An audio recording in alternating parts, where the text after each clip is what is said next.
Boa tarde a todos. Boa tarde. Difícil competir com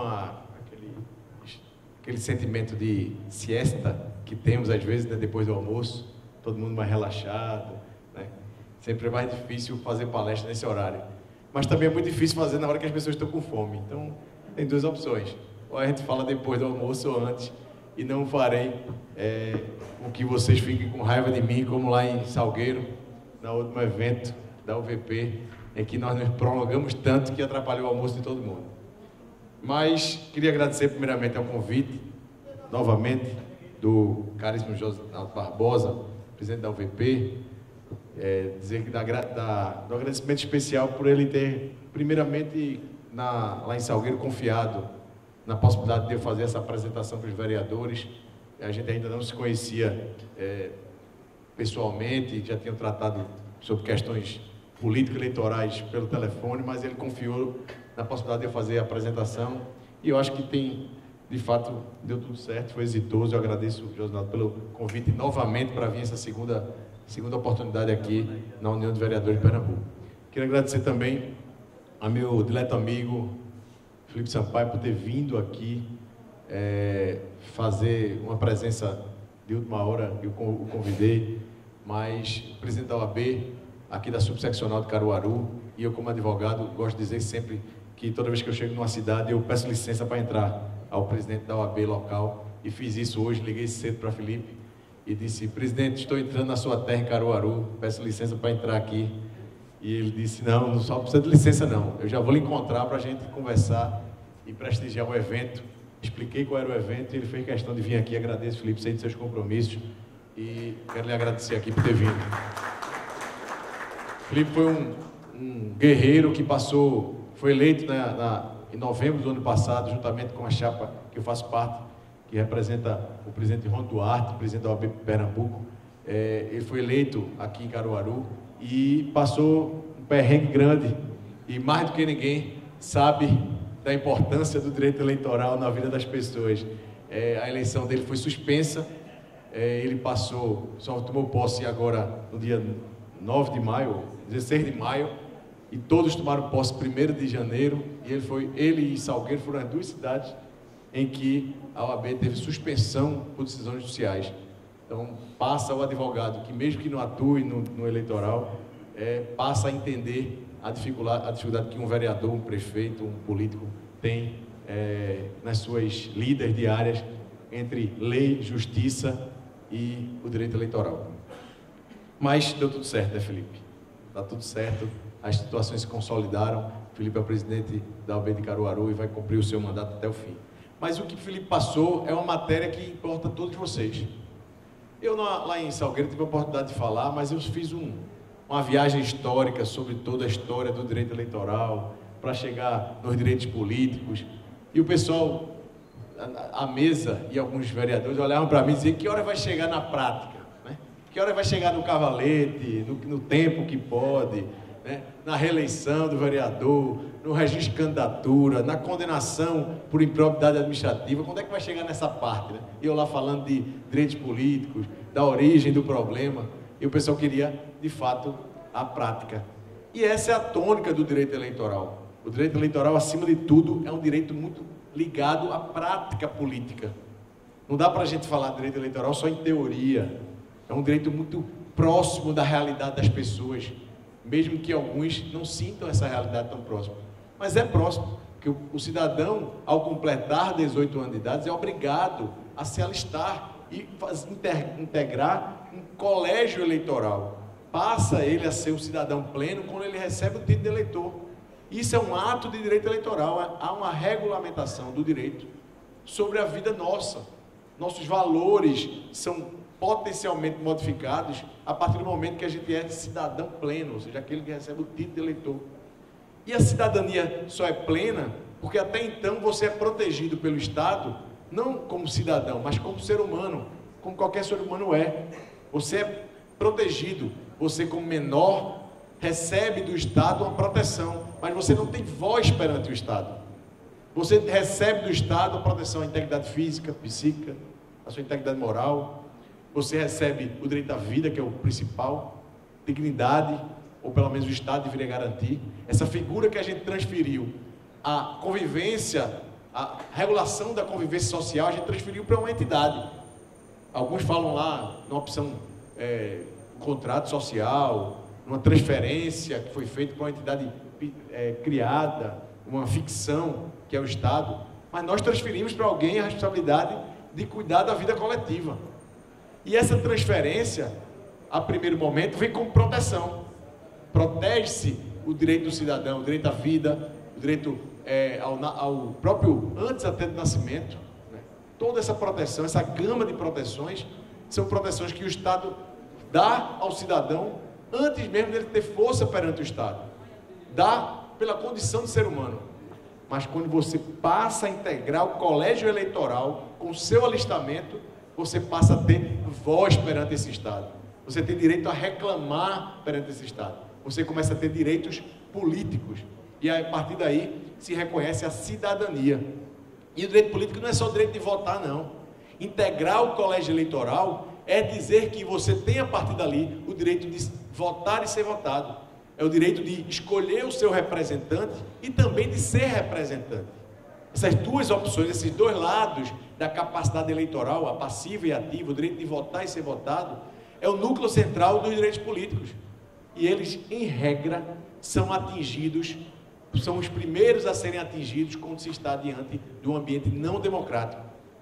Toda vez que a ditadura militar, um estado de exceção se apresenta, ele faz, o primeiro direito que é afrontado é o direito político, porque ele tenta diminuir a nossa capacidade de reação perante o Estado. Aquele que se apropria do Estado, ele tenta diminuir a nossa possibilidade de brigar de frente a frente, igual para igual com o Estado.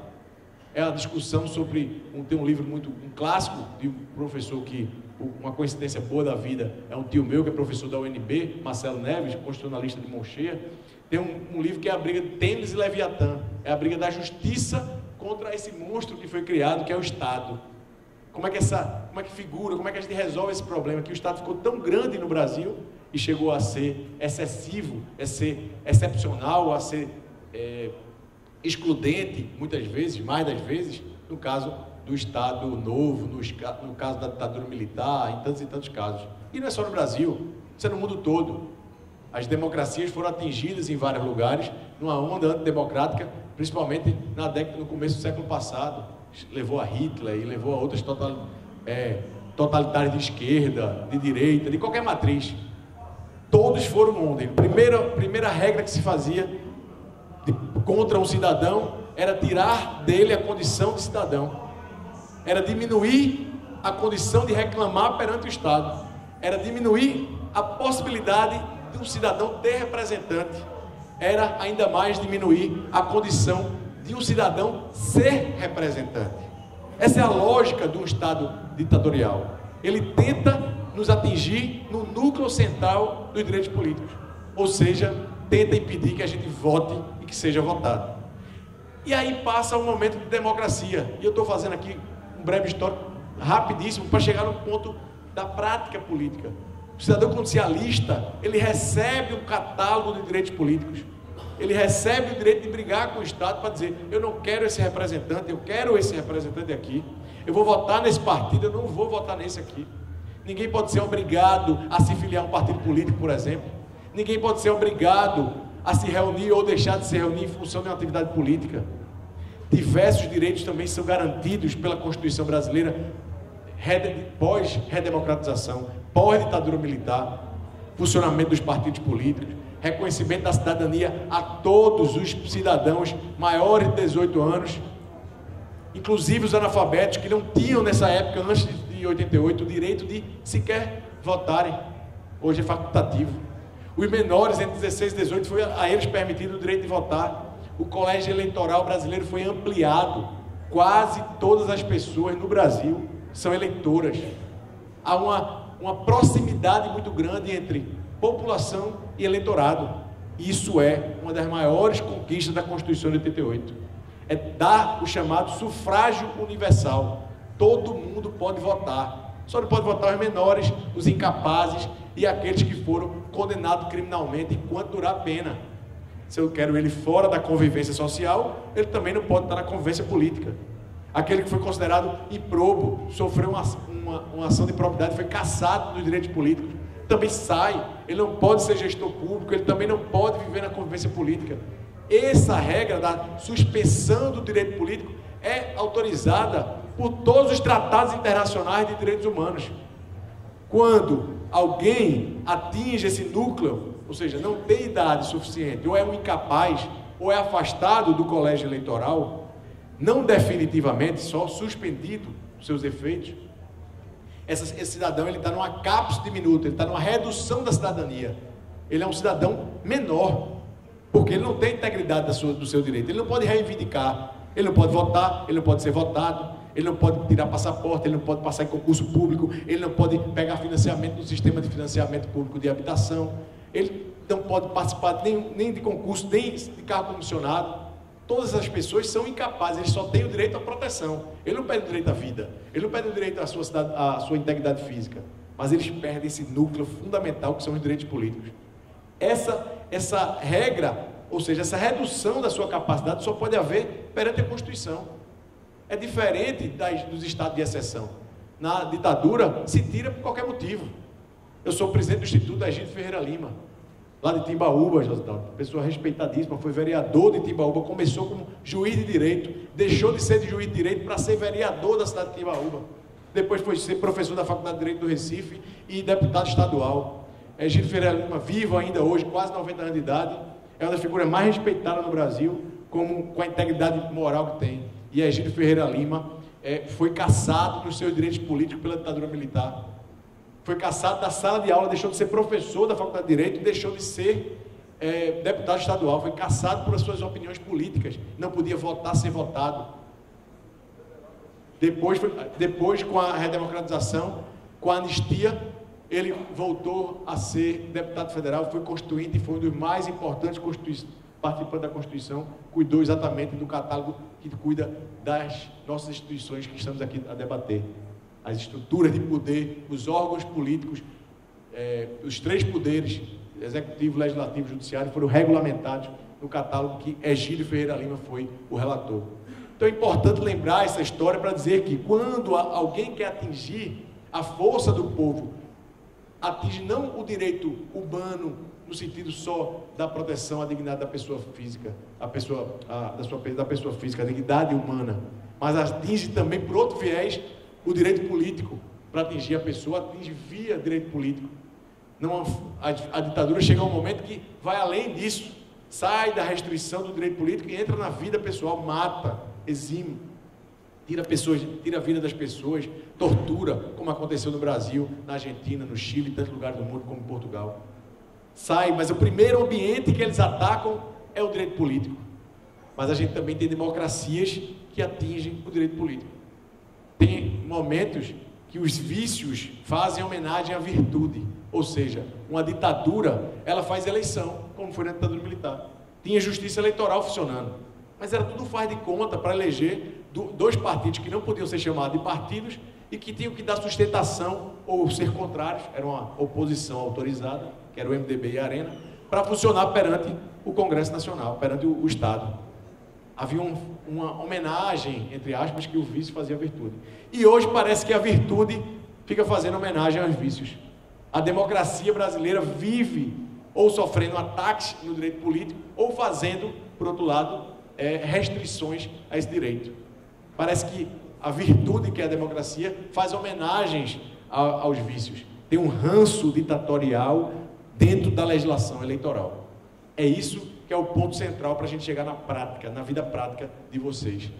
Eu queria fazer esse preâmbulo para dizer que quando o legislador brasileiro diminui as campanhas eleitorais, quando ele cria restrições excessivas para as pessoas se candidatarem, nesses dois pontos principais, ele alimenta uma diminuição da vida política das pessoas.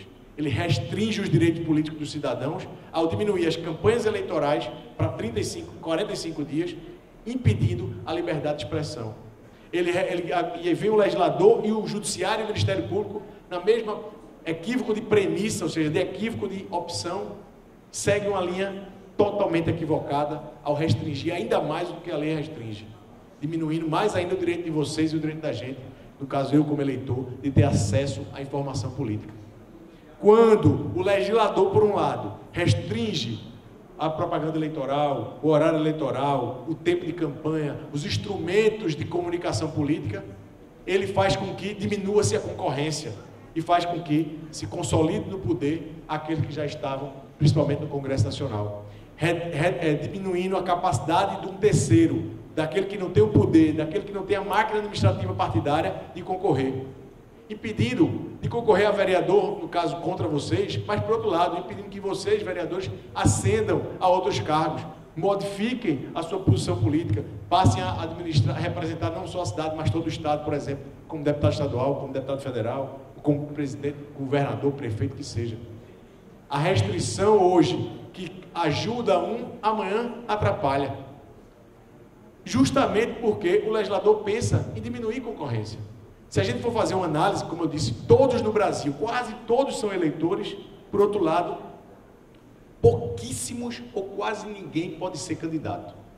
Se a gente fizer um levantamento num lugar que tenha um público heterogêneo, uma palestra de estudantes, advogados, ou uma palestra no centro de lojistas aqui de Caruaru, ou um debate com estudantes de direito ou de outras faculdades, fora esse ambiente que todo mundo é vereador e é afiliado a partido político, a gente vai ver que quase ninguém vai poder ser candidato nessa eleição. Porque qual é a primeira regra para ser candidato? E eu agradeço aqui ao meu amigo Felipe Sampaio, que tem que se retirar, e eu tenho toda a compreensão. Eu queria até, se vocês pudessem, uma salva de palmas ao meu amigo, veio aqui e se disponibilizou. E aí, todos nós somos eleitores. Como eu disse, a maioria da população, a Constituição ampliou, todo mundo pode votar. Quem não podia, agora pode. Mas, por outro lado, o próprio Constituinte criou um filtro. Ou um filtro ou uma restrição tamanha que a gente não tem aquilo que alguns dizem no direito eleitoral, que é a perfeita e hermética equiparação entre eleitor e possíveis eleitos. Se todo cidadão que é eleitor pudesse ser candidato, a gente tinha um retângulo. Né? Todo mundo que é eleitor podia ser candidato. Mas, na verdade, a gente não tem isso. A gente tem todo mundo podendo ser eleitor e quase ninguém podendo ser candidato. Porque o primeiro grande filtro é a filiação partidária. Só pode ser candidato no Brasil alguém que é afiliado a partido político. E vocês sabem disso. Antes era 1 ano, agora 6 meses. Né? Mas todos têm que ser filiados. E por que eu chamo a atenção disso? Porque no Brasil só tem 10% da população afiliada a partido político. 10% da população, não, 10% dos eleitores é afiliada a partido político. Se a gente tem mais de 150 milhões de eleitores no Brasil, a gente tem 1,5 milhão de pessoas, 15 milhões de pessoas filiadas. 10%. Numa cidade, em cidades menores, esse índice chega a muito menos. Por exemplo, uma cidade como Itacuruba tem 3 mil eleitores, ele tem lá 100, 200, 300 filiados, nem 1.000 chega. Não chega a 300, que são os 10%. A restrição à filiação partidária, essa condição de ser filiado para poder participar, nós nos acostumamos como sendo uma hipótese única, uma única via de existência da política é no partido político. E não é. E eu não digo isso para fraquejar os partidos, não. Eu digo isso justamente porque no Brasil há um grande contrassenso. Partidos são fortes do ponto de vista de poder, eles podem mais do que a população, eles têm direito à televisão, a tempo, a dinheiro, ao monopólio das candidaturas, mas eles são pouco cobrados. Eles não devem satisfação tamanha, na mesma proporção dos benefícios. Em alguns países, por exemplo, em Portugal, pode, numa cidade pequena, alguém ser candidato a prefeito e não ser filiado a partido político. Pode uma pessoa ser candidata de forma independente ao cargo da Assembleia da República, ou seja, deputado federal. Pode, e o presidente da República em Portugal é apresentado por uma lista de cidadãos. Mas lá, apesar de toda essa liberdade, a maioria é filiada a partido. Todos os eleitos, grande parte dos eleitos são filiados. Da Assembleia da República tem 10% é que não é filiado, que elege-se de forma autônoma, sem partido político, chamados independentes. Ou seja, apesar da liberdade, os partidos são fortes. Mais ainda, quase 40% da população portuguesa é filiada a partido político. mesmo com a liberdade de não ter que ser filiado para se candidatar. Tem alguma coisa errada. Nos Estados Unidos, a mesma coisa. Para ser candidato a presidente da República, não precisa ser filiado a partido. Quem apresenta a candidatura é o partido, pode ser o partido, mas pode ser uma lista de cidadãos, como em Portugal, como em outros países. Ou seja, há uma opção não partidária, não há uma exclusividade partidária. Mas mesmo assim, nos Estados Unidos, nunca ninguém ganhou sem partido político. E aí vem a lógica, partido é importante. Partido é o elo fundamental de ligação entre representante e representado, entre essa base da pirâmide e os eleitos. Mas eu não posso fazer um funil tamanho que está sendo feito. 6 meses de filiação, podendo o partido estabelecer outro prazo, que é outro problema sério. Tem partidos que mudaram essa regra no ano eleitoral, vai ser questionado, estou chamando a atenção aí para quem mudou de partido, ligar o alerta. Tem questões sobre isso envolvidas. Mudança partidária, tem que ver se o partido não tinha previsão, por exemplo, um exemplo, o PSOL, existe que a pessoa possa ter 2 anos de filiação. Aí o cidadão sai de um partido para o outro, com aquela janela, coisa e tal, e pode ser questionado na sua impugnação do registro de candidatura. Ou seja, mudou para concorrer e ainda pode ter um problema. Não por conta da perda do mandato eletivo, mas sim pela questão do tempo partidário. Aí já veio o jurisprudência dizendo, não, mas a lei mudou, permitiu e criou. Há uma discussão sobre isso. Isso ainda não foi enfrentado. Vocês vão me perguntar, eu vou dizer, não tem resposta. Não tem resposta porque a jurisprudência ainda não foi apresentada. A lei mudou e nunca foi decidido. Vai ser decidido pela primeira vez no registro de candidatura agora. Eu sei que a maioria dos partidos mudou de 1 ano para 6 meses, alguns não tinham previsão, os que ficarem 1 ano têm tese sobre isso, mas passando, há um grande filtro que impede as pessoas. E vai o segundo ponto. Uma quantidade enorme de pessoas, ou seja, essas pessoas, poucas, 10% que são filiados, no caso de vocês, boa parte delas não pode concorrer. Boa parte delas não pode concorrer. Veja, eu estou num prédio, tem 15 moradores, os 15 moradores são proprietários e vão discutir lá quem é o síndico. Os 15 podem votar e os 15 podem ser candidatos a síndico. Não é essa a lógica do sistema político brasileiro. Dos 15 candidatos só pode entrar. Só vai dizer, só pode quem tiver pagando uma taxa X. Aí você já cria uma separação. Ou não, só pode o pessoal do lado 1 ou do lado 2 não pode. Uma turma de faculdade vai escolher o representante daquela faculdade. Só pode votar quem é do 9º período, não do 8º. Aí fica essa discussão, só pode um pedaço, não pode o outro. Quer dizer, quem é que está dizendo que um cidadão é inelegível, ou seja, ele não pode participar, se a Constituição diz que todos não podem ter suspensão do direito político? É uma restrição equivocada da própria legislação. Essa é a minha opinião. Mas como a gente resolve isso no Brasil? Cria candidaturas autônomas, opção 1. Outra, segunda opção, fortalece o partido para que o cidadão queira participar, para que o cidadão queira se filiar a um partido político. Se todo partido fosse aberto ao povo, como deveria ser, porque é uma instituição que faz mediação política, ou seja, se o partido fosse democrático, como deveria ser, todo mundo tem interesse em participar. Não para ser candidato, mas para discutir lá dentro. Mas no partido onde quem decide são meia dúzia, 4 pessoas lá, sentadas num restaurante, diz quem é o candidato a prefeito da cidade. Não é verdade? Qual é o grande problema? Qual é a lista? Tira o candidato a vereador, esse aqui não. Tira ele da lista. Como é que se resolve isso? Democracia interna nos partidos. Só há uma forma de fortalecer os partidos no Brasil. Obrigar os partidos, que são entidades democráticas, a serem democráticos. Mas vejam que isso é interessante, porque a legislação brasileira mudou ao ponto, desde a Constituição, não há nada no Brasil que possa não ser democrático. Vou fazer um exemplo. Mas, meu amigo, a democracia existe. Não é quem decide é o chefe. Isso é democracia? E a gente chegando no ponto central. A democracia, ela foi imposta nas casas das pessoas. A Constituição mudou a lógica do chamado pátrio poder, o poder do pai. O homem é o dono da casa, é o homem que manda. Acabou-se isso. São os dois iguais perante a lei, não há distinção. Essa regra foi modificada, então existe democracia dentro da casa das pessoas, no ambiente de trabalho, numa fábrica.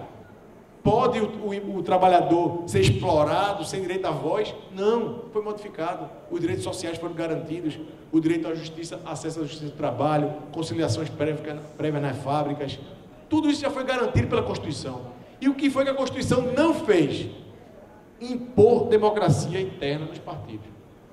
A Constituição de Portugal, que é muito parecida com a nossa, a época pós-ditadura de Salazar, é de 74, Revolução dos Cravos.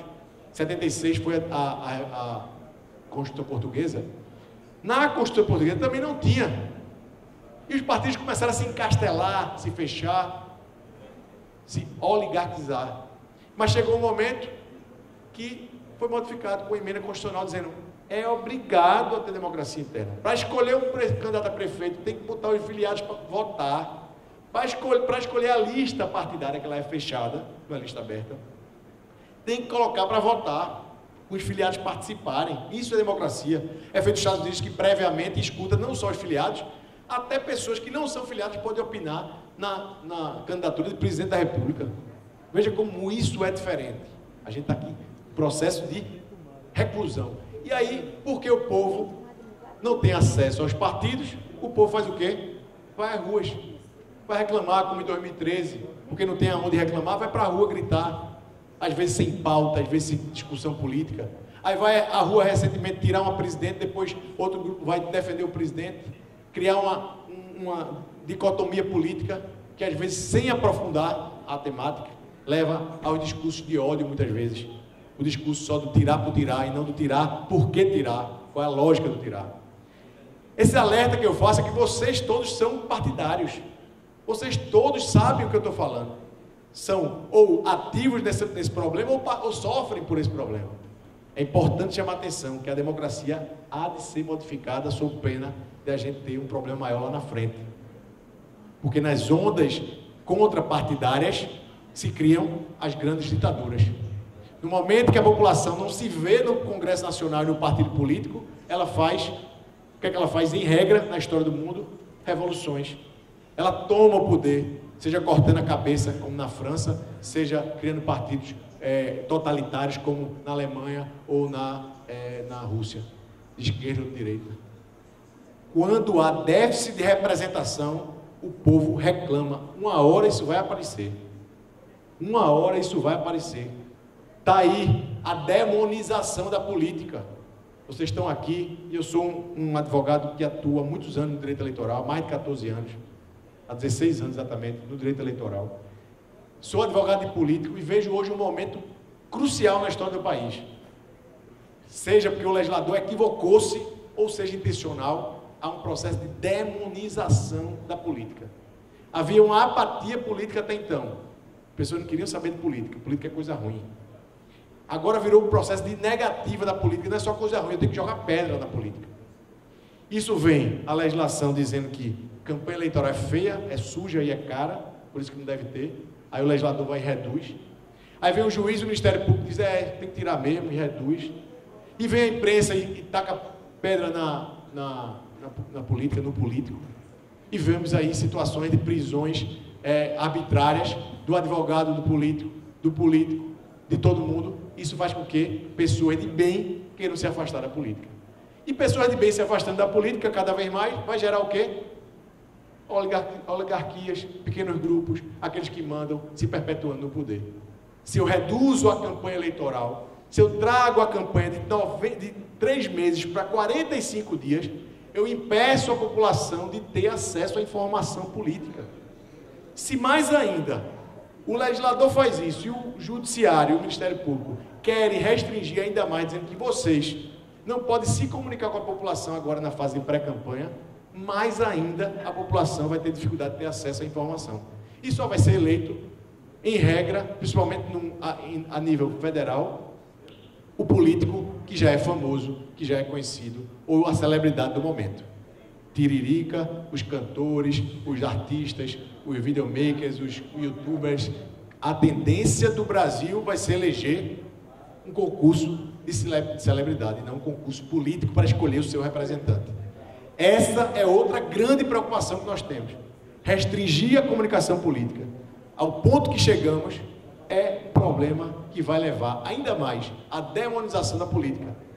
uma tentativa de selecionar melhor, como alguns dizem, um puritanismo. Não, política só vai ser para rico, famoso, branco, lá de São Paulo, sentado no Congresso Nacional. Isso é uma realidade perigosíssima, porque isso não é o que representa a população brasileira. Temos, e vocês têm a obrigação, de repensar o sistema partidário brasileiro, repensar as democracias internas dos partidos, fazer valer a voz do vereador no ambiente em que quem manda no partido é deputado federal em regra, quem manda no partido é presidente e governador, e a população está perto de vocês e se afasta cada vez mais dos partidos, porque os partidos têm donos. Isso é um trabalho de casa que tem que ser feito, que lá na frente vai virar contra a política, já está virando. Esse é um alerta que eu faço, porque isso tem a ver com a prática de vocês nessa eleição agora. Criaram restrições tamanhas que na casa de um cidadão, ele não pode botar uma placa como ele botava. Ele agora só pode botar uma placa de meio metro quadrado. Meio metro quadrado, para dar um exemplo mais ou menos, é essa largura aqui, de meio metro, por 1 metro. Não é meio metro quadrado, não é 50 por 50 não, é 50 por 1 é meio metro quadrado. É isso aqui. Essa frente aqui é a propaganda máxima que vocês vão ter na casa de uma pessoa. Isso é um absurdo. Minha casa, eu quero fazer como eu quiser, eu quero colocar, eu tenho liberdade de escolha. Quem disse que o legislador tem que entrar nesse detalhe? Que o carro tem que ter um adesivo de 40 centímetros por 50 centímetros. E o perfurade, né? O perfurado, aquele atrás. Até o lugar de botar o adesivo, o legislador quer dizer. Há um equívoco tamanho, e aí eu digo intencional por uns e equivocado por outros, mas é um equívoco tamanho, porque ao momento que o legislador interfere na liberdade de expressão de um cidadão, ele está ferindo a Constituição brasileira, está ferindo todos os tratados internacionais que a gente firmou. Por que isso? Porque a partir do momento que é uma liberdade, propaganda política, comunicação política é uma liberdade, ela impõe a essa figura que a gente transferiu para cuidar da vida de todos nós, essa figura chamada Estado, essa figura, no momento da liberdade, ela tem que se abster, ela não tem que interferir. Liberdade de reunião, para dar um exemplo básico. O legislador não pode dizer que não pode ter reunião aqui na Agamenon Magalhães, daqui de Caruaru. Não pode ter passeata aqui na frente desse shopping. Não pode. A Constituição diz, reunião não precisa de autorização nenhuma, só precisa comunicar para garantir a precedência. Você não precisa pedir para fazer. Você simplesmente vai lá e faz. Passeata, carreata, discussões, o que você quiser fazer. Reuniões públicas começam. Precisa de autorização na época da ditadura militar. E não eram autorizados em parte. Não precisa de autorização. Mas também não pode o legislador interferir ao ponto de dizer, nesse local não pode isso. É contra a Constituição, é inconstitucional, mas eles fazem. E aí o legislador não pode fazer isso, como também não pode o presidente do país baixar um decreto dizendo que não pode se reunir a população na Praça dos Três Poderes, na frente do Congresso Nacional. Ele não pode. Um ato normativo do prefeito dizendo que não pode ter um evento aqui na frente. Não pode. E o juiz também não pode. Está aí o exemplo do Supremo Tribunal Federal, recentemente, que decidiu positivamente que o juiz tinha proibido a marcha contra a criminalização da maconha lá em Brasília. Sem discutir o mérito ou não, não importa. Liberdade de expressão, as pessoas estavam lá defendendo uma tese de modificar a lei. E aí você vai para uma questão mais complexa. Se nenhum dos três poderes pode impedir, é porque é uma liberdade. Essa é uma análise fácil de ser feita. Toda vez que você olhar para uma liberdade, e ela vai estar presente sempre diante dos três poderes, dizendo aos três poderes, você não pode interferir nessa minha liberdade. O cidadão tem direito a reclamar dessa liberdade. Mas não é o que acontece com o direito eleitoral. Se é uma liberdade, eu não posso ter tanta regulamentação. E uma liberdade pode ser tolhida? Pode. Se já tiver uma reunião marcada para aquele local, não pode ter outra. Se a reunião for para fins ilícitos, por exemplo, uma reunião de uma quadrilha, de um bando, que queira assaltar, queira fazer qualquer coisa, não é livre. Se é para agredir, atingir, por exemplo, a questão racial, ou até mais de imigrantes, que está em tona muito na Europa, passeatas no Brasil não são permitidas para expulsar pessoas do país ou contra uma raça, uma origem de país, de imigrantes. aí sim poderia ser proibida. Por quê? Porque você faz uma ponderação. A liberdade aqui não pode nunca interferir, mas só quando não é absoluta, mas quando é que eu posso interferir? Quando ela ferir outro direito que é mais importante que essa liberdade. A honra, a vida. Esses direitos são protegidos. Aí eu pergunto, qual é a intenção do legislador quando diz que na casa da pessoa, a placa que era de 4 metros quadrados, agora vai ser de meio metro quadrado? Como é que é? Qual é a lógica de proibir cavalete? Qual é a lógica de proibir uma bandeira desse tamanho ou de outro? Não tem sentido. Ao contrário, o que está por trás disso é a tentativa de diminuir a concorrência, de facilitar para quem já está no cargo. Não no caso de vereadores, porque no caso de vereadores, é bom lembrar vocês que esse meio metro quadrado, na cidade interior principalmente, vai ser resolvido por prefeito fácil. Porque o prefeito na cidade interior, aquela campanha majoritária, tem as cores, ou é vermelho, ou é azul, ou é amarelo, ou é verde, e todo mundo vai identificar aquela casa quando tiver um muro pintado, alguma coisa naquela cor. A opinião política das pessoas não vai ser controlada pela justiça eleitoral, porque de fato não era para ser controlada. Eu podia pintar meu muro do jeito que eu quisesse. Eu vou pintar na cor vermelha, o outro na cor amarela. E o vereador? Será que tem cor para todo mundo na cidade? Não tem. Então a dificuldade do vereador ainda é maior. E a concorrência visual, porque prefeito na cidade anterior tem 3, 4, fora 2 cidades que tem 9 candidatos, a maioria tem 2, 3 candidatos. Aí você vai para vereador. Quantos candidatos a vereador tem na cidade? Diversos candidatos. Em Recife vão ter mais de 1000 candidatos. Então como é que você pode estabelecer cores? Né? Uma escala Pantene daquela de computador, o cara não resolve. Nem numa loja de tinta o cara resolve um problema desse. Então é um problema que vai atingir diretamente a você, vereador, que não vai poder, vereadora, que não vai poder exibir sua propaganda na casa de um amigo, de um parente, de uma pessoa ligada. Obrigado. Então eu chamo a atenção de que isso, o que é que está por trás disso? Para a gente não ficar à toa. Porque se a gente ficar à toa, vocês vão sofrer ainda mais restrições. Porque se não forem vocês a reclamar, a população também não vai reclamar. Apesar do direito não ser de vocês, da comunicação política, vocês vereadores, porque o direito é de todos. Já foi dito que o direito à propaganda política é do político e é do partido. Por isso que eles querem restringir. Não é direito, é uma liberdade, é integrada ao conceito de liberdade de expressão. E não é do político e do partido, é do eleitor, é da população, é do colégio eleitoral, que tem que ter acesso a essa informação para escolher, certo ou errado, mas para escolher do jeito que quiser. O que acontece em regra?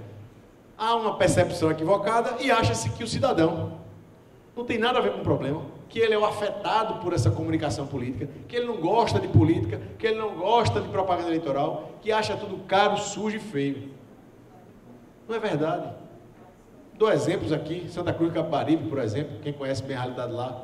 Eleição é gente na rua, confusão, um bocado de gente conversando. Cidade interior, o povo gosta de participar da discussão política na esquina, no comício, na passeata, as pessoas se envolvem. Talvez na cidade grande, o cara, né, muitas vezes não quer saber. Mas na cidade, principalmente na cidade do interior, eu conheço essa realidade. As pessoas gostam, não antes, mas nos 3 meses lá, que antecede, participam. A política não pode ser uma coisa feia, suja e cansativa. Ela tem que ser uma coisa importante, porque é ela que faz as grandes transformações, para bem ou para mal. É a política, são vocês que representam o povo. Então eu chamo a atenção de que se não for, apesar do direito não ser de vocês, o direito da propaganda, se vocês não reclamarem, a população não tem meios para reclamar. A população não vai pintar o muro e afrontar o juiz eleitoral. Tem que ter apoio da população, do vereador. E digo isso porque, se vocês sucumbirem, vai ser pior. Porque o Ministério Público e o juiz, com todo o respeito que tenho a todos, tem por costume, e tenho certeza que isso não é uma teoria da conspiração, né? O deputado federal, o legislador, combinado com o juiz, com o Ministério Público, estão todos trabalhando para prejudicar a população. Lógico que não é isso. Mas parte da premissa intencionalmente para se beneficiar, que é o legislador, e os outros por equívoco de percepção da realidade. A dissociação entre a realidade política e o direito. O direito tem que ficar mais próximo de vocês. Política se faz todo dia, o vereador se elege, no outro dia está aparecendo na próxima eleição. Quem não sabe disso? É assim, é da essência da política. Por que não admitir que o direito tem que respeitar essa dinâmica política? Não. Vamos acabar com a eleição, vamos acabar com tudo, vamos fazer eleição de 5 anos para o cara votar na internet apertando um botão. Eu gosto de dizer que sempre, quem não gosta de eleição, não é político não. Quem não gosta de eleição é aquele que tem medo de discutir política. Quem não gosta de eleição não é político não, político gosta de eleição. Quem tem medo de discutir política é quem não gosta de eleição. E quem é que tem medo de discutir política? Eu vou citar o caso, não um caso concreto, no sentido de um problema político, mas eu lembro muito do presidente do Senado, Renan Calheiros, estava com um problema político há algumas eleições atrás, e perguntaram a ele, o senhor é candidato a presidente do Senado? Ele disse, candidato? Que eleição? Ou seja, ele não queria discussão de eleição, porque toda vez que dizia que havia eleição, alguém aparecia com uma denúncia, uma confusão. Ele não queria discussão política. Estava resolvido, ele era o presidente do Senado, ele não queria discussão. Quando as coisas estão resolvidas e você não quer discussão política, você não quer eleição.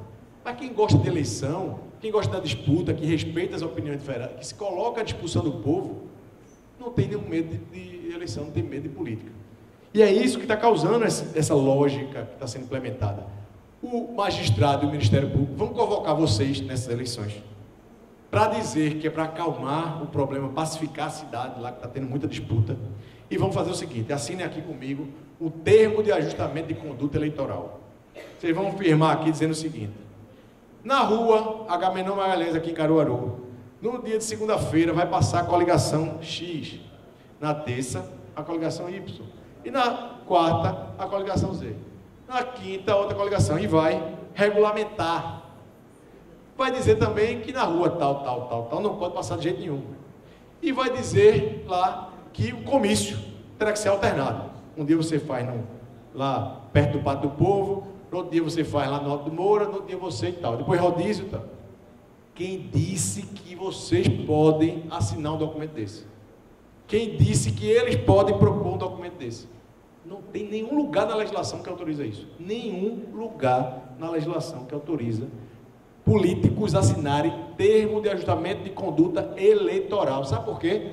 Porque o direito não é de vocês. O direito é do povo.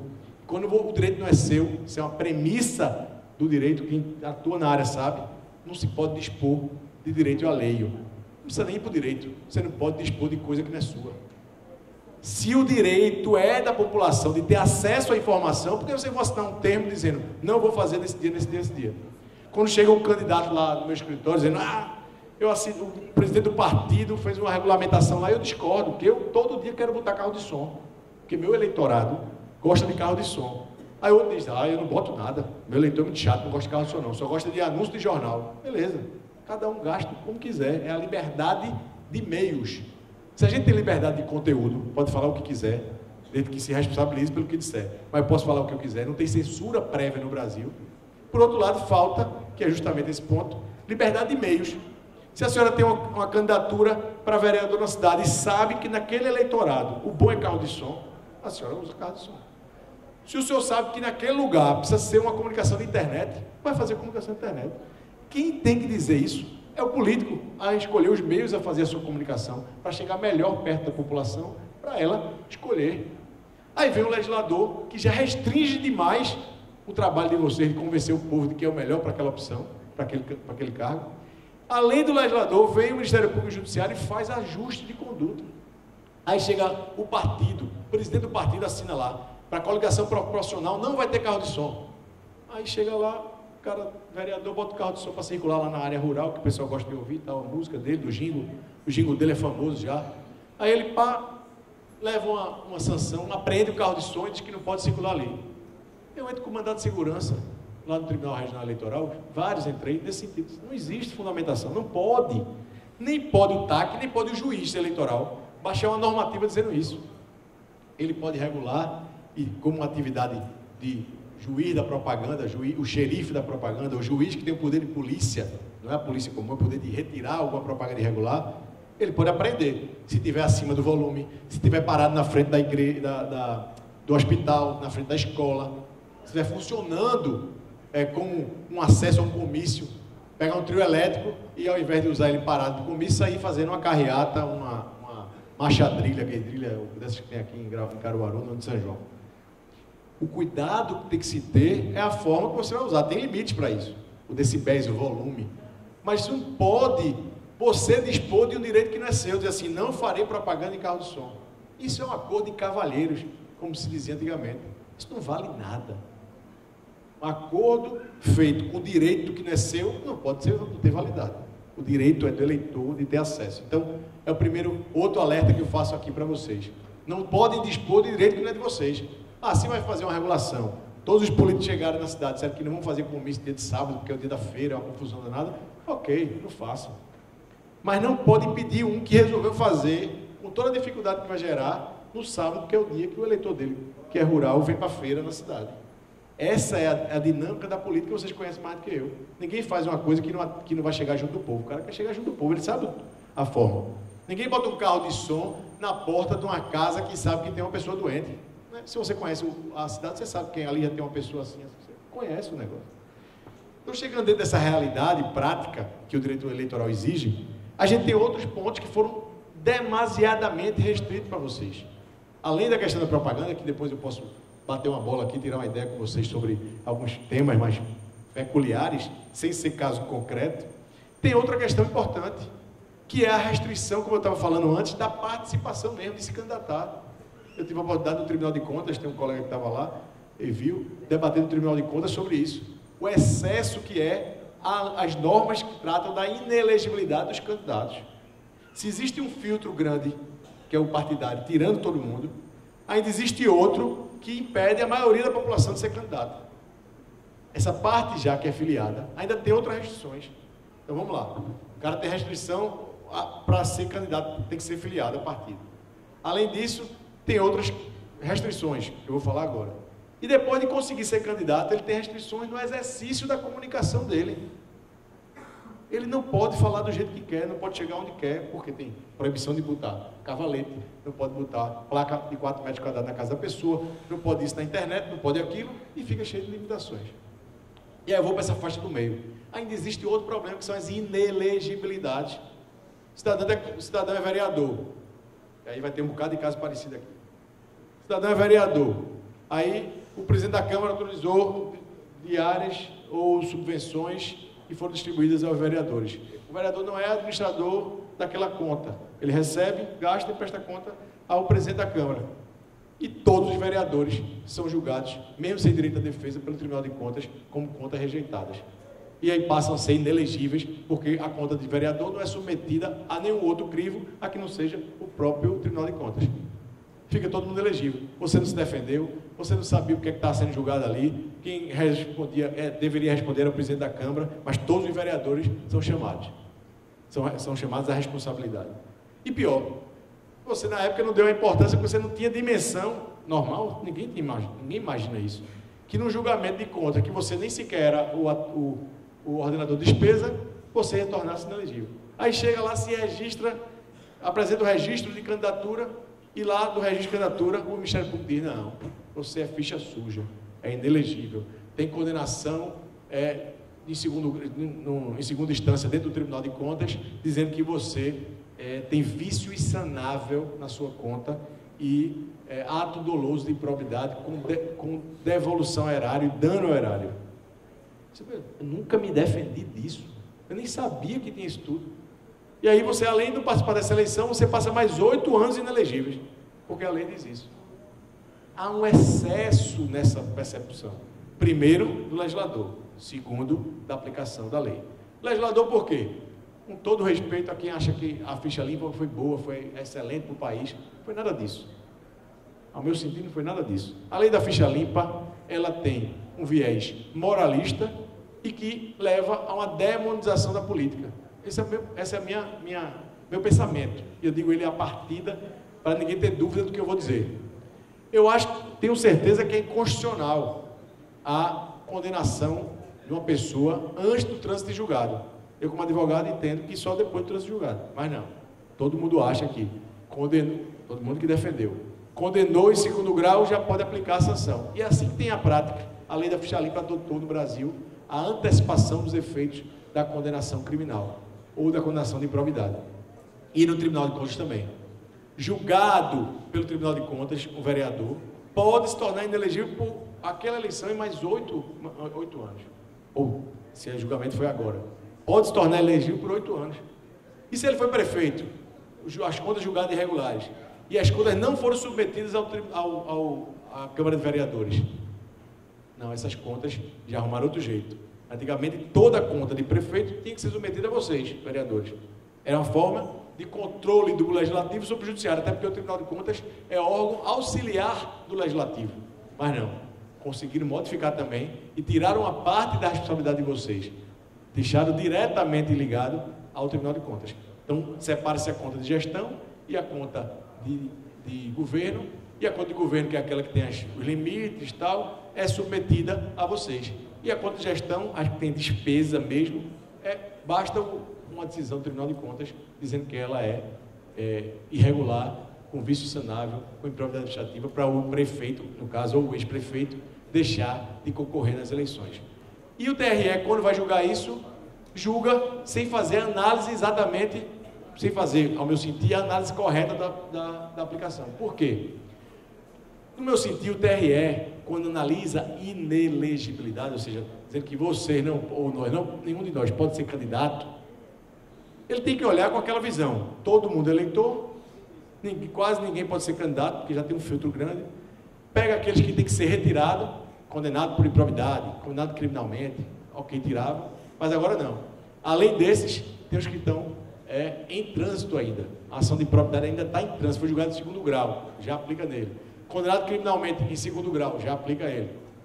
E também aqueles que foram julgados pelo Tribunal de Contas, apesar de prefeito, mas não foi submetido ao vereador.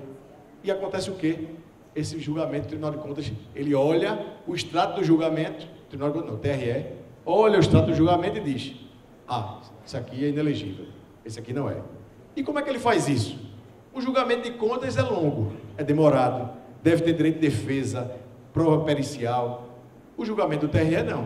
O julgamento de registro de candidatura é em 5 dias de prazo, defesa em 5 dias, depois é julgado em 15 dias, e um mês tem que estar julgado, tem que subir para o TRE para o candidato poder concorrer na eleição e tentar resolver antes da eleição. O que acontece? Se julga às pressas.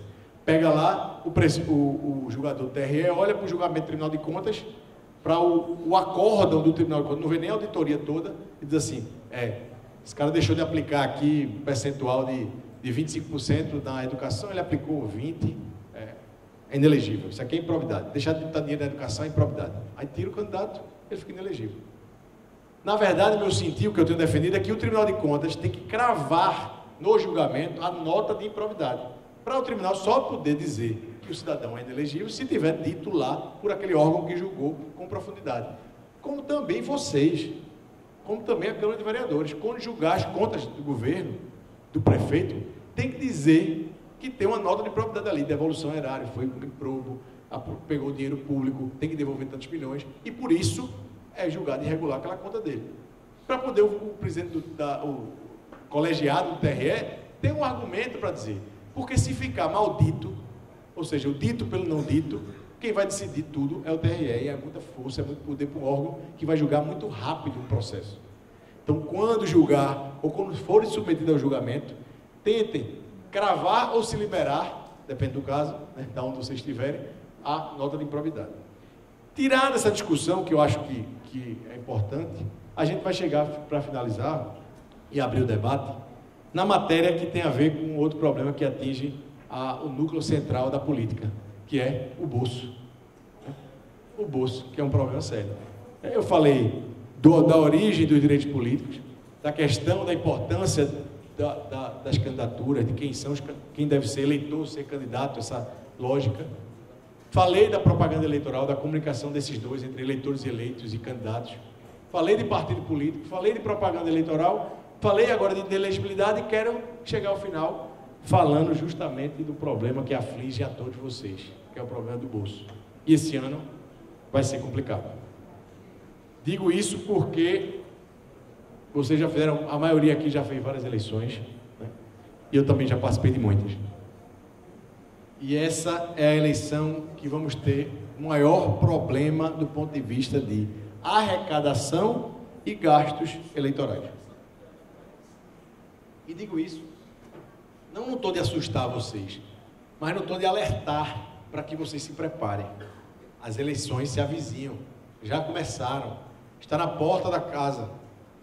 Vocês vão ter que se organizar do ponto de vista econômico. Não vou entrar aqui no mérito das discussões de Caixa 2, da criminalização do uso fora do ambiente, não vou entrar aqui em compra de voto.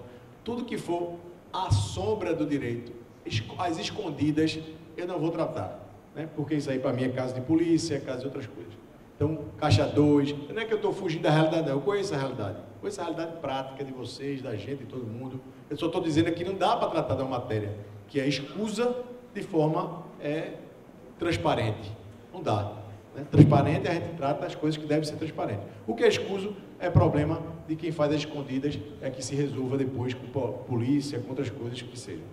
Mas, tratando do que é a modificação, do ponto de vista formal, que vocês vão ter que cuidar, não só do problema das outras coisas, mas do que é essencialmente importante para a prática do dia a dia da eleição a partir de agora, é que o Tribunal Superior Eleitoral já disse, e hoje de manhã confirmou, que não pode ter gastos eleitorais na pré-campanha pelo candidato diretamente, pelo pré-candidato. O TRE se posicionou recentemente dizendo que a impulsionar no Facebook uma propaganda própria é irregular. O TRE disse isso lá em Recife, em 3, 4 casos. Eu acho absurdo. Acho que não é a lei não quis dizer isso, mas é a interpretação do TRE e é o posicionamento do Tribunal Superior Eleitoral já numa consulta respondida hoje. Não pode pagar propaganda na internet. Qual foi a lógica que o TSE decidiu? Não decidiu, ele analisou sem decidir. É que tudo que é proibido na campanha eleitoral é também proibido na pré-campanha. E que nenhum gasto na pré-campanha pode ser feito através de dinheiro próprio do candidato. Só podem eventos partidários, as agendas tal, itinerante e tal, não sei o quê, tudo que for do partido, de qualquer partido, pago pelo partido, é lícito, está tudo certo, tudo ok, organizado pelo partido, reuniões políticas, reuniões até abertas, que entre a população, não só os filiados, mas também a população, ok. Página de internet, paga pelo partido, não pode, a publicação do partido pode, mas pagar, impulsionar o Facebook, anúncio na internet, está proibido pela interpretação. Eu discordo, mas é a interpretação do Tribunal Superior, dada hoje de manhã. Antes de vir para cá, eu vi lendo lendo não, porque foi sendo transmitido ao vivo e o pessoal foi narrando para mim exatamente como está sendo decidido, porque ainda não foi nem consolidado o texto. Mas essa é a posição que vem, restritiva. Mas chega na campanha e aí a gente vai para a contabilização. As convenções serão realizadas agora, de 20 de julho agora, né, menos de um mês, a dia 5 de agosto. Se eu pudesse dar uma dica para todos os partidos políticos, eu dizia, façam a convenção no começo. Façam a convenção logo. E por que eu dou essa dica? Porque quanto antes você fizer a convenção, mais arrumado você chega no registro de candidatura e mais cedo. O registro de candidatura é dia 15 de agosto, o limite. Então, 20 de julho para 15 de agosto, as convenções acabam dia 5 já pode se registrar a candidatura. Então, você terá mais tempo para organizar. E dando entrada no registro de candidatura, você poderá pedir o CNPJ da candidatura para, em sequência, abrir a conta eleitoral. E a partir da conta aberta que você pode gastar e fazer gastos eleitorais. Eu vou contar um caso aqui para vocês entenderem essa dinâmica. Na eleição do governador passada, eu advogava com o governador Paulo Câmara, que era candidato pela primeira vez, e eu coordenei o jurídico, e o governador queria colocar no primeiro dia da eleição material de campanha. Naquele ano, havia uma figura chamada comitê eleitoral. O comitê financeiro, desculpa. O comitê financeiro, que era uma figura criada para fim eleitoral, e o próprio partido também, poderiam ter CNPJs próprios, e assim que foi feita a convenção, abriu-se o comitê financeiro, pediu-se o CNPJ e chegou no dia da eleição, que era dia 6, começava o dia da eleição, no dia da propaganda, com o material pronto. Isso foi uma jogada boa, deu tudo certo. A gente na rua, a oposição questionou, a gente mostrou ao tribunal que estava tudo certo, foi ótimo. Então o governador estava com 5% nas pesquisas, precisava aparecer, Tinha toda uma lógica de estratégia. A Adriana amanhã vai falar de estratégia, o Rodolfo falou um pouco hoje de estratégia.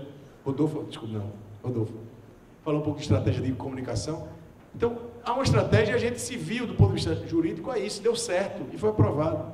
Só que essa lei agora tirou o Comitê Financeiro e disse que o partido também não pode fazer certos gastos, ou seja, corram para ter o CNPJ.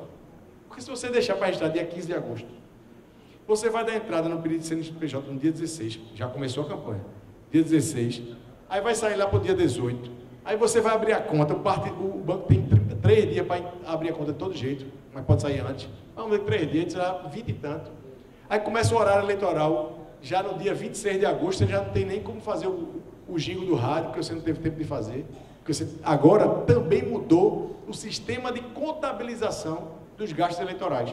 Antes, você tinha que fazer no sistema, eu não sou contador, posso incorrer em algum erro aqui, se tiver um contador me ajude, mas havia uma lógica que era sistema de caixas, os sistemas de controle de pagamento. Você lança, antigamente você lançava a partir do momento que você pagava. Eu pago, eu faço um evento hoje e vou pagar daqui a uma semana. O cara que botou o som, o local, né? Aqui esse evento, o Josinaldo pagou uma parte antecipada, vai pagar outra no final, coisa vai ficar para depois, a UVB vai pagar o cartaz da gráfica amanhã. Aí depois de pagar, você vai, pagava e lançava. Agora não, é no momento da despesa, no momento que é efetivado a despesa, pedida a despesa. Eu quero 1000 santinhos, você tem que lançar na sua contabilidade. Isso precisa de uma organização muito maior, porque você vai começar lançando a informação. Antigamente você dizia, não, eu vou pedir ao cara da gráfica para ir tocando, né? Que era normal, toca aí. Aí quando ele chegava com tudo produzido, emitia a nota, você pagava ainda depois, ele dava a nota para 10 dias, você pagava com 10 dias. Ótimo. A sua campanha tem um controle pós-despesa. Esse não. Você tem que pedir, ou seja, vai realizar a despesa, já tem que lançar no sistema do Tribunal Regional Eleitoral. Isso vai dar uma dor de cabeça muito grande. Por quê? Isso não vai poder ter nenhum tipo de tranquilidade para o contador. O contador vai ter que estar colado na campanha. É gastando e lançando, gastando e lançando. Eu estou chamando a atenção porque por isso que eu estou dizendo que façam antecipadamente as convenções, se puderem. Lógico que a gente sabe que quando está um partido coligado no outro, cada convenção tem um dia, cada partido tem o seu tempo, cada partido tem uma lógica para poder fazer sua chapa, se vai ser chapinha ou chapão na proporcional. Sabe se vai coligar, tem numa eleição dessa, um dia desse, a gente chegou quase entrando no registro de candidatura e chegando à ata da convenção. Mas tem outro problema. A convenção esse ano tem que ser publicada em 48 horas a ata da convenção. E dizia um amigo meu advogado, que dizia, olha, convenção, você vê tudo numa convenção, menos a ata. Você vê tudo numa convenção, menos a ata. Diz um advogado amigo meu que dizia isso. E agora não dá mais para ter isso, não tem conversa não. Fez a convenção, 48 horas a ata tem que estar publicada. Não tem margem, não tem conversa. Fez, convenção. Então, antecipem-se, organizem-se, para que nas convenções, vamos dizer, a convenção é de 20 a 5 de agosto. Vamos dizer que você faça todas dia 30 de julho, você esteja com tudo organizado. Beleza, vai lá, vê o primeiro dia que vai registrar, que der a brecha lá no sistema do Tribunal Superior Eleitoral, abriu o Candex lá, você entra já, manda alguém, já vai começar a fazer. Fez, já vai pedir o CNPJ. Pediu o CNPJ, já vai pedir para abrir a conta, para no dia 16 de agosto, porque a eleição agora não são 3 meses não, são 45 dias. Você tem que estar com material, já pedir o material, lançar na despesa e receber o material de campanha para ir para a rua fazer. E vai estar mais fácil fiscalizar. Então vocês não podem dar bobeira, tem que estar atento a isso. E aí vem o outro ponto. Além disso que eu estou falando, tem a questão do próprio valor que vai ser disponibilizado para gasto. Tem essa sistemática contábil que eu estou falando, de prestação de contas, mas eu quero alertar vocês também a questão da mudança do financiamento político das campanhas eleitorais. Mudou duplamente, foi modificado. Primeiro, a primeira regra que modificou, através dessa lógica moralista de retirar dinheiro da campanha, porque a campanha é uma coisa suja, feia, e os escândalos todos que acontecem, a culpa é da campanha, né? Como se a culpa fosse da campanha. O cara é corrupto, pegou dinheiro da empresa, colocou na conta bancária, botou na Suíça, é culpa da campanha. Tudo é culpa da campanha, né? Sobra, bota no bolso também, né? Agora, a campanha eleitoral foi proibido para fins políticos doação de pessoa jurídica. Ou seja, partido político e candidato não podem receber dinheiro de pessoa jurídica, de empresa. Mas não é só receber dinheiro, não. Não pode receber nada. Nem os bens estimáveis em dinheiro. Vocês estão acostumados com a linguagem, por isso que eu não vou ficar muito redundante. Os bens estimáveis em dinheiro, um carro que a empresa emprestava, uma casa que o cara não cobrava locação e emprestava, lançava lá na despesa. Isso também é doação. E por ser pessoa jurídica, não pode mais.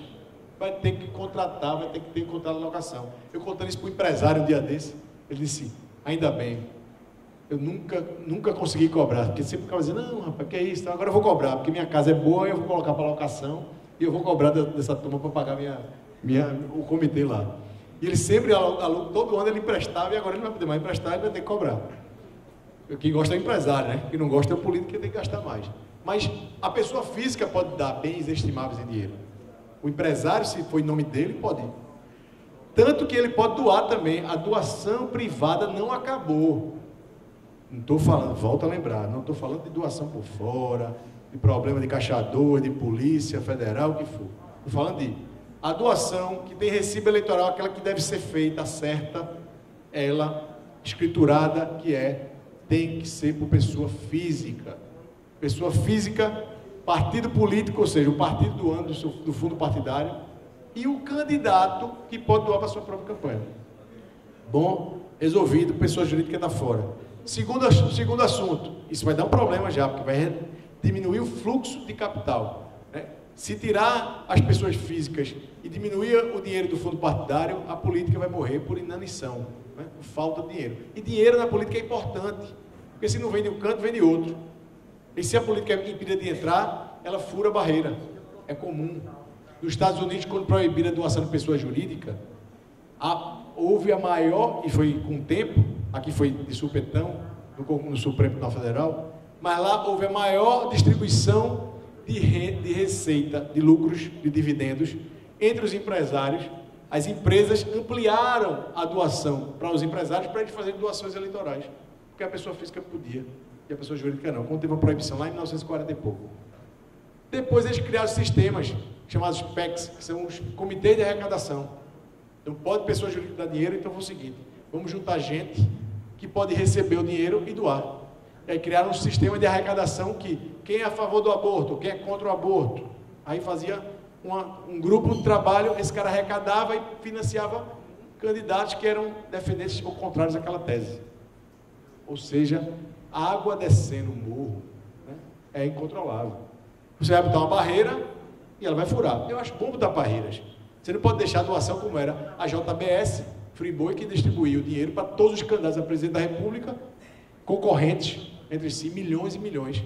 Não há sentido nisso. Você tem que criar barreira, limite, teto, não pode doar para todo mundo, só para um, né?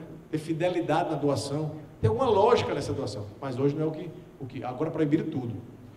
Mas vai chegar. Nos Estados Unidos, as empresas entraram na Suprema Corte e conseguiram numa decisão da Suprema Corte, pagar diretamente o anúncio na televisão. Como lá não tem horário eleitoral gratuito de rádio e televisão, o candidato paga o tempo, o Obama paga o tempo lá para aparecer. Aí uma empresa que é contra o Obama ou a favor pode pagar tempo de televisão e fazer uma campanha para ele. Então eles já conseguiram esse novo passo. Então o dinheiro na política, ele sempre tenta entrar. Isso faz parte da dinâmica histórica do poder.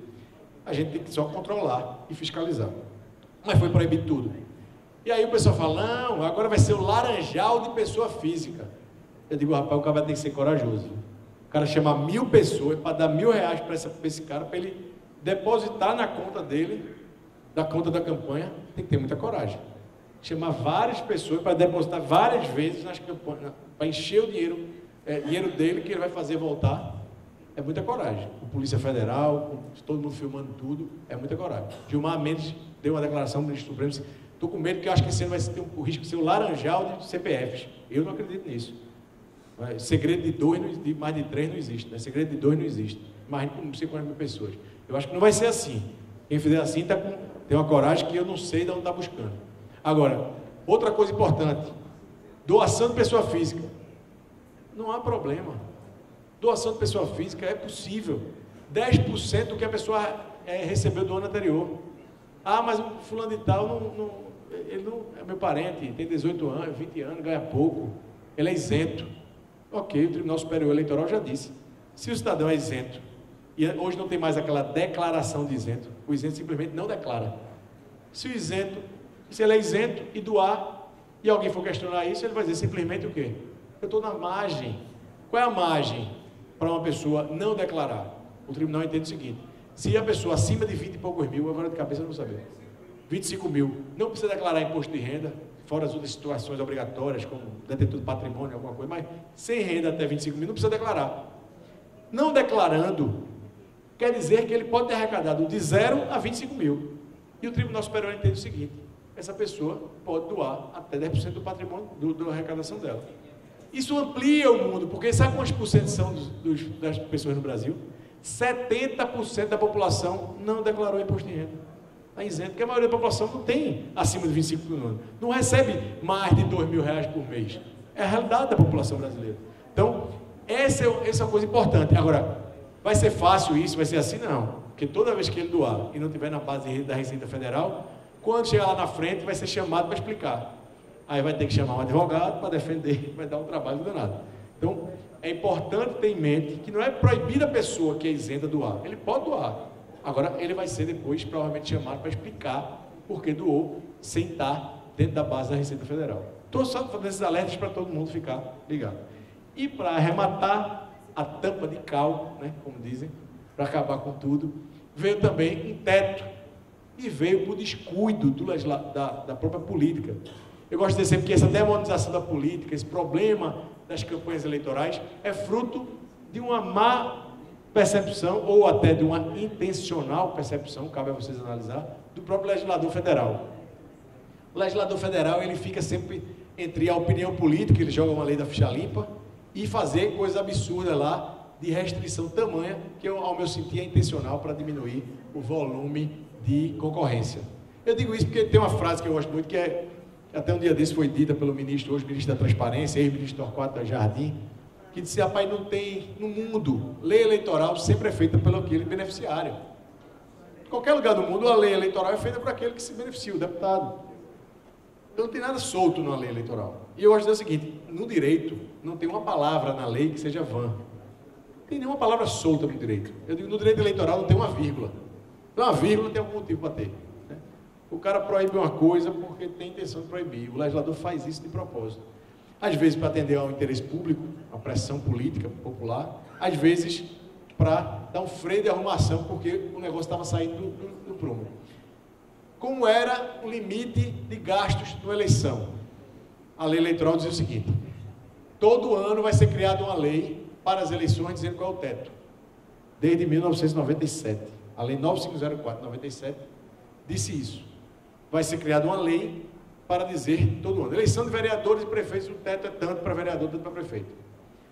97 para cá, a gente está falando de quase 20 anos, não é isso? Nunca foi criada essa lei. Sabe por quê? Porque tinha uma vírgula lá. E a vírgula dizia o seguinte: se não for feita a lei, será livremente fixado pelos partidos políticos. E aí o partido fazia como queria. Uma eleição de governador, de prefeito, um partido concorria colocando o teto de R$1.000 e o outro de R$1 milhão. Essa é a lógica do sistema que era até então. Candidato a prefeito, a governador na eleição passada. O governador colocou como teto, o partido dele, com ligação com 18 partidos e tal, colocou como teto de gastos do candidato a governador 15 milhões. O adversário colocou 20 milhões. E um terceiro concorrente colocou 1 milhão. A lógica da desproporção era da própria legislação, autorizava a desproporção. Com essa nova lei, com esse despropério que era causado, essa desproporção, a lei veio para criar um teto geral. Esse teto é para todo mundo. 70% do gasto da eleição passada vai ser fixado como teto para todo mundo.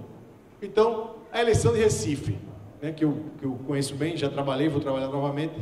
Na eleição de Recife, tem lá. Na eleição passada, o candidato a prefeito que ganhou a eleição gastou 7 milhões em todo. Esse ano, ele só poderá gastar 4 milhões e 900. Na O outro candidato que perdeu a eleição gastou 2,5 milhões. Ele também vai poder gastar 4.900, ou seja, o teto é para todo mundo. Pega-se o maior valor, reduz-se 30%, ou seja, só fixa 70% desse valor, e esse teto serve para todo mundo. Todo mundo vai ficar nessa margem. Isso é a regra geral. Ótimo em Recife, para governador, onde o controle era muito forte, já tinha uma declaração muito correta das campanhas. Aí você vai para a cidade que pouco declarou. Você vê desproporções, mas vê desproporções ou porque o cara colocou muito dinheiro no caixa 2 e não declarou, a cidade toda circulou assim, não tinha um controle muito grande, ou porque aquela eleição foi mais barata mesmo. Eleição de candidatura única, eleição de poucos candidatos, eleição de um candidato à reeleição muito forte e outro concorrente sem força, eleição com 4 candidatos fortes, a eleição foi mais cara. Tem dinâmicas da eleição. Quem entende a eleição sabe que a eleição gasta mais, gasta menos. É natural isso. Só que como o corte é cego, ele pegou todo mundo e pegou de surpresa. Vocês só vão poder gastar 70% do gasto do vereador que gastou mais na eleição da sua cidade passada. Esse limite é muito baixo em várias cidades. Esse limite é tão baixo que algumas cidades, o Tribunal Superior fixou como opção, porque tinha uma opção na lei, o tribunal ajudou, que era 10 mil para vereador e 100 mil para prefeito. Algumas cidades, se aplicar os 70%, cairia para menos de 10 mil. E o Tribunal Superior entendeu que não, menos de 10 mil não dá, né? Mesmo que o vereador não queira fazer gasto nenhum, ele considera que o teto para os vereadores, em várias cidades, mesmo ficando em 5 mil o teto, eles passaram para 10 mil. Mesmo ficando em 40 mil o teto para prefeito em alguma cidade, eles passaram para 100 mil. Então, boa parte das eleições em Pernambuco serão feitas com pouco dinheiro. E eu digo isso porque a gente sabe da realidade. O teto ficou muito baixo. E teto baixo tem que ter muito cuidado, porque ou você bate a testa ou você se agacha demais, né? Então, o cuidado é muito importante para vocês terem. Porque é fato, quem correr para fora, né, quem correr para o caixa 2, tem a fiscalização forte. Quem ficar só dentro daquele teto, tem que entrar baixadinho, com muito cuidado, e vai ter que gastar pouco, porque de fato a eleição está muito diferente esse ano.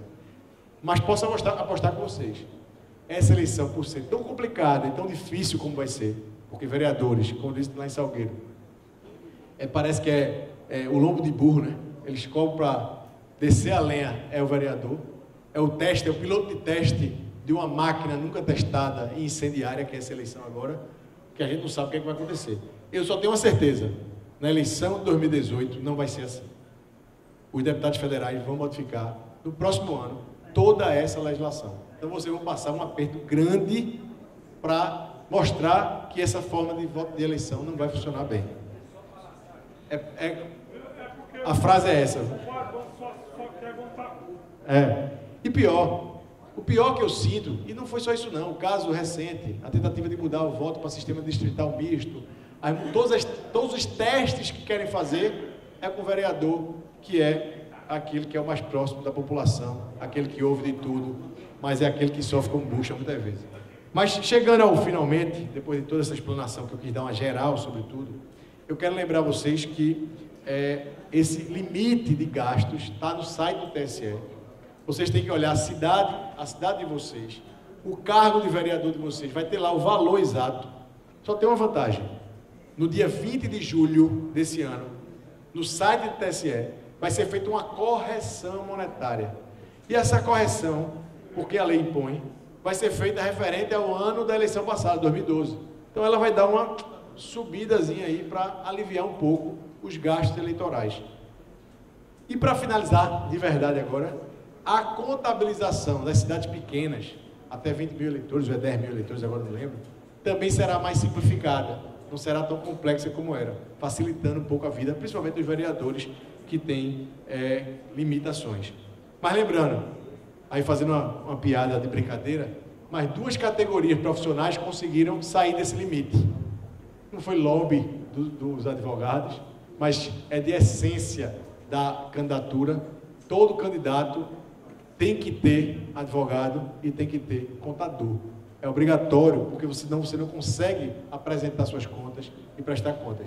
E em razão disso, o TSE entendeu que nesse teto que está baixo, não entram os gastos com contabilidade, foram colocados fora, e não entram os gastos com advogado, desde que seja demandas judiciais, processos que o advogado tenha. Se for consultoria do advogado, entra no limite. Se for consultoria do contador, entra nesse limite.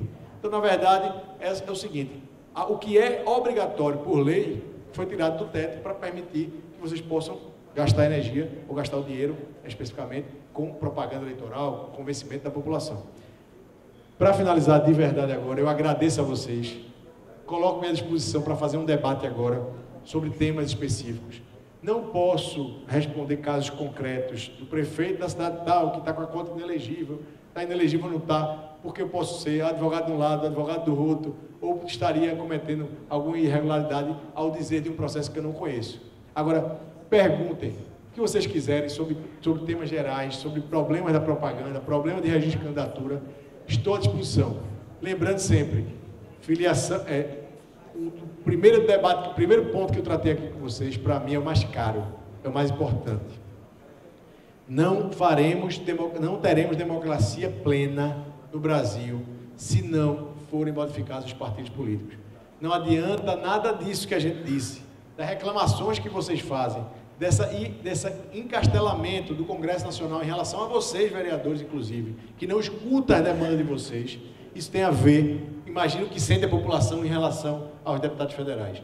É em razão disso que eu tenho convicção que a única forma de transformação do sistema político brasileiro é através da imposição de democracia interna nos partidos, para que o povo tenha interesse de participar dos partidos, a renovação venha naturalmente e os partidos e os vereadores possam modificar, sair da base, ir para alçar outros locais e ainda mais conseguir modificar a legislação olhando para o município, olhando para os vereadores. Muito obrigado.